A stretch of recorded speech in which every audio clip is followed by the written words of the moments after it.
Les éditions Télème présentent un enregistrement intégral de La Petite Ritournelle de l'horreur de Cécile Cabannac, lu par Anne Gallien. Cécile Cabannac. Cécile Cabannac a travaillé en tant que journaliste et chroniqueuse pour le magazine de la santé, puis Les Maternelles, réalisant en parallèle des documentaires pour France 5 et plusieurs numéros de Faites entrer l'accusé. Elle est l'auteure de 3 romans parus chez Fleuve Éditions. Des poignards dans les sourires, 2019, Requiem pour un diamant, 2020, et La Petite Ritournelle de l'horreur, 2022. La Petite Ritournelle de l'horreur. À Joseph, mon trésor. L'enfer est vide, tous les démons sont ici. De William Shakespeare.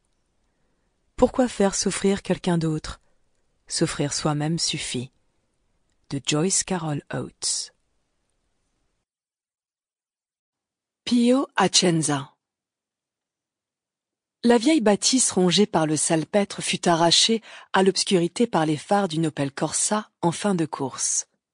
De ses yeux rougis de fatigue, le nouveau propriétaire l'observa, les mains toujours sur le volant, en pensant aux mois d'efforts et de sacrifices qu'il faudrait encore avant d'y habiter. Puis il se saisit du sandwich et de la canette de bière posée sur le siège passager, sortit de son véhicule et pénétra dans la maison ouverte aux 4 vents. Sans porter la moindre attention aux pièces du rez-de-chaussée, Pietro Acenza grimpa l'escalier pour se diriger vers une des chambres de l'étage. Là, il alluma un projecteur de chantier, quitta sa lourde parka kaki. D'un geste brusque, il la jeta sur une chaise en osier éventrée qui vacilla sous son poids, puis remonta les manches de sa chemise à carreaux jusqu'au coude, faisant apparaître 2 bras puissants parcourus de veines saillantes. Il fit un tour sur lui-même, mit en marche un petit poste de radio, se saisit d'une masse. Après une profonde inspiration, la démolition du mur commença. Les mots de sa femme résonnaient encore en lui. Elle lui avait enjoint de se consacrer au chantier pour que la famille s'installe au plus vite dans cette masure isolée qu'il venait d'acheter pour une somme dérisoire.